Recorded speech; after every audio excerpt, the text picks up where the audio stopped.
Shalom sahabat damai, renungan kita bertema mengapa kita dipanggil untuk bersaksi tentang karya Allah. Mari kita berdoa.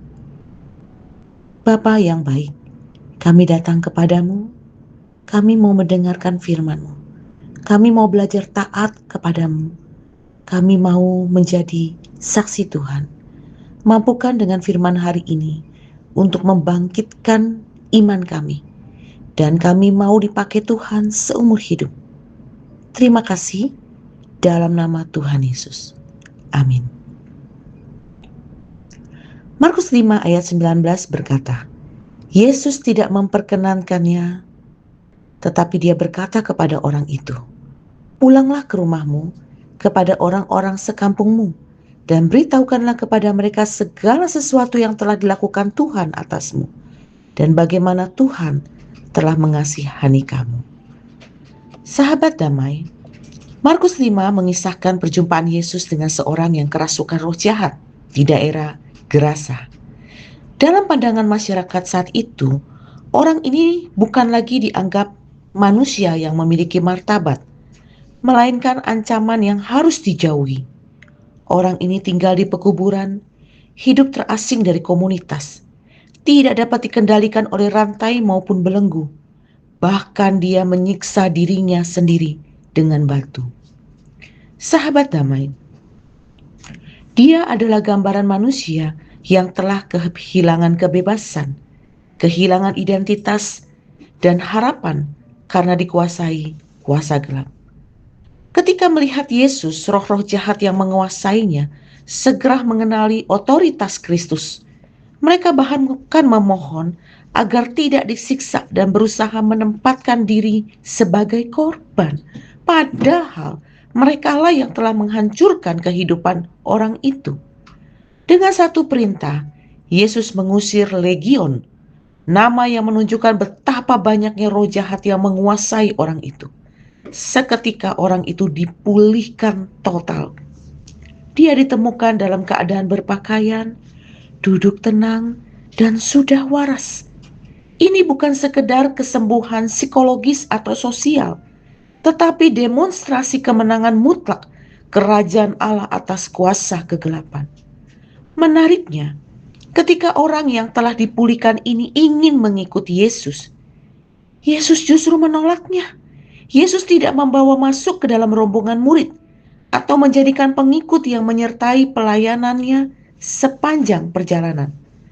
Sebaliknya, Yesus memberikan kepada orang itu sebuah visi.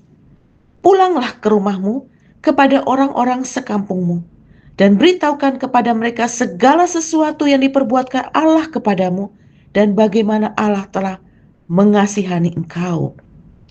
Di sini kita melihat bahwa kesaksian bukanlah tentang kemampuan manusia, melainkan tentang karya Allah yang nyata dalam hidup seseorang. Jujur, orang ini tidak punya pendidikan teologi, tidak memiliki jabatan rohani, dan bahkan saja baru mengalami pemulihan.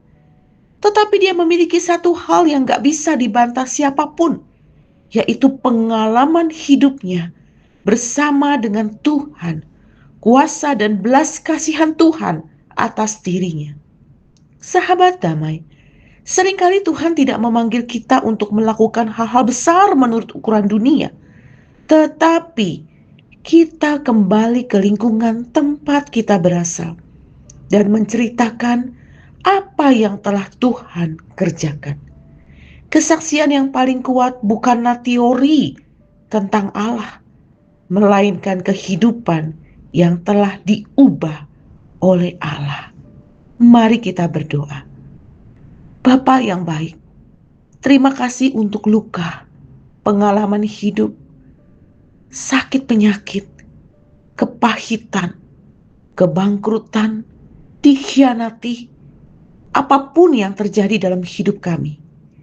Kami lama mengurung diri dalam kepedihan.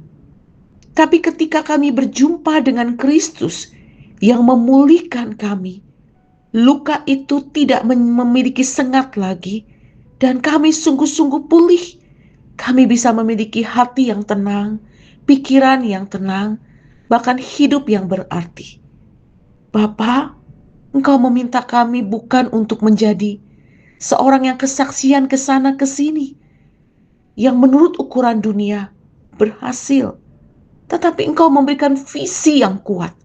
Kembali ke luka itu, kembali kepada apa yang kamu rasakan, yang Tuhan tolong di situ, dan kamu kembali ke tempat itu, menjadi saksi Tuhan, menolong orang-orang untuk melihat keajaiban Tuhan, dan mereka boleh disembuhkan oleh Tuhan. Tuhan, kami mau menjadi saksi-Mu. Ini aku, utuslah aku. Dalam nama Tuhan Yesus. Amin.